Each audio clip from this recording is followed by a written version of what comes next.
Morning student. बच्चों, आज आपके वीडियो का विषय है विराम चिन्ह। आपकी पाठ्य पुस्तक भाषा अधिगम हिंदी व्याकरण पाठ 17 विराम चिन्ह के विषय में आज आपको इस वीडियो के माध्यम से जानकारी दूंगी। तो जैसा शब्द से ही यह पता चलता है, विराम का अर्थ है रुकना। विराम जिसे कहते हैं ना, पूर्ण विराम, जब आप लगाते हो वाक्य में तो पूर्ण विराम का मतलब पूर्ण के आगे विराम लगा होता है, मतलब कि रुकना या ठहरना। पूर्ण विराम के बाद लिखते या पढ़ते या बोलते समय थोड़ा रुकना पड़ता है, इसीलिए उसको पूर्ण विराम कहा गया है। यानी वाक्य के अंत में वो लगता है, पूर्ण रूप से विराम होता है। और व्याकरण में विराम चिन्ह का अपना एक पाठ है, जिसका अर्थ होता है विराम का रुकना या विश्राम लेना या ठहरना आदि शब्दों से इसे जाना जाता है। तो इसकी परिभाषा से हम आपको समझाते हैं। जब किसी भी व्यक्ति को बातचीत के दौरान या बातचीत के समय बीच बीच में सांस लेने, कथन पर बल देने, कथन का मतलब जो बात आप कह रहे हैं उस पर जोर देने या बल देने के लिए, बात को समझाने के लिए कई स्थानों पर रुकना पड़ता है, इसी को व्याकरण के अनुसार या फिर व्याकरणिक भाषा में विराम चिन्ह कहा जाता है। लिखते समय इस विराम चिन्ह का या इस विधि का प्रयोग करना बहुत अनिवार्य रूप से किया जाता है, अन्यथा कोई भी बात का अर्थ स्पष्ट होने में बाधा उत्पन्न होगी। अतः यानी कि इसलिए विराम चिन्ह का अधिक महत्व होता है। लिखित भाषा में हमें कुछ विराम चिन्हों की आवश्यकता पड़ती है।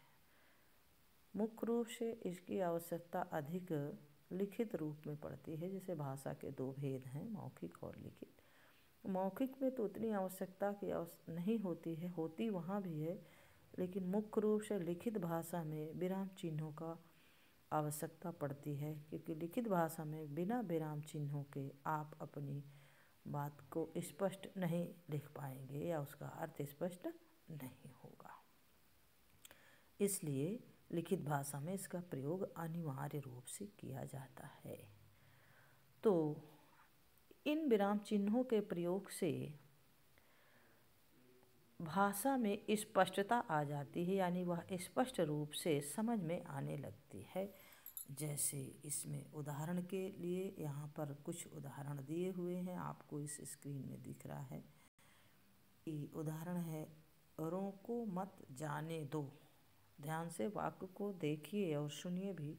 रोको मत जाने दो, यहाँ लास्ट में यानी वाक्य के अंत में पूर्ण विराम है, जो यह अर्थ दे रहा है कि उसको रोकने के लिए कहा जा रहा है कि उसको रोकना नहीं है, जाने दो, यानी मत जाने दो। उसको कहा रोको मत जाने दो, यानी वहाँ कह रहा उसको जाने के लिए निर्देश मिल रहा है।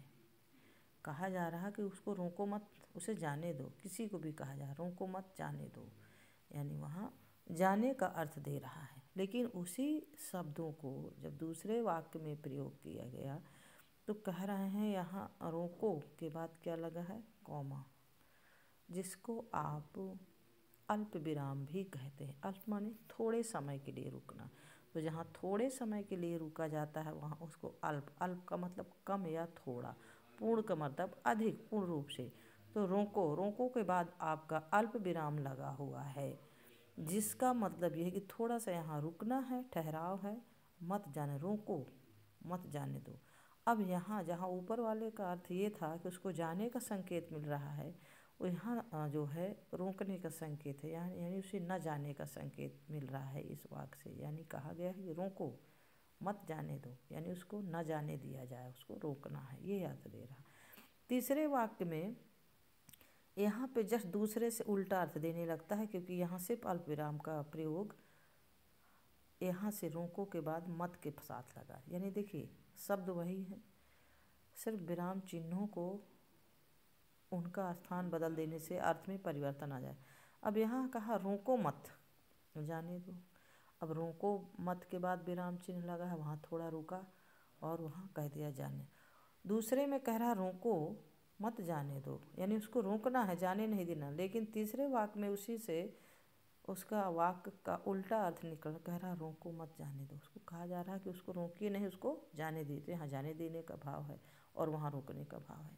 तो इस प्रकार से इन विराम चिन्हों से देखिए अर्थ में परिवर्तन आ जाता है। इसी को विराम चिन्ह कहा जाता है। वाक्य में अर्थ स्पष्ट नहीं होता पहले में, दूसरे में वाक्य में रोकने का भाव स्पष्ट हो रहा है, तीसरे में वाक्य में नहीं रोकने का भाव है, और चौथे वाक्य में तीसरे वाक्य में विराम चिन्हों से अर्थ उल्टा हो गया है।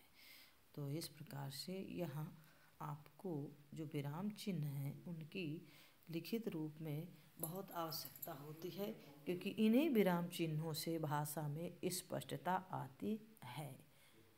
तो ये आपका विराम चिन्ह के विषय में जानकारी आपको हमने आज दिया, और इसकी विस्तृत जानकारी के लिए कितने भेद हैं, कौन कौन से हैं विराम चिन्ह, उन सभी का आगे हम आपको ऑनलाइन क्लास में विस्तार पूर्वक इसको बताएंगे।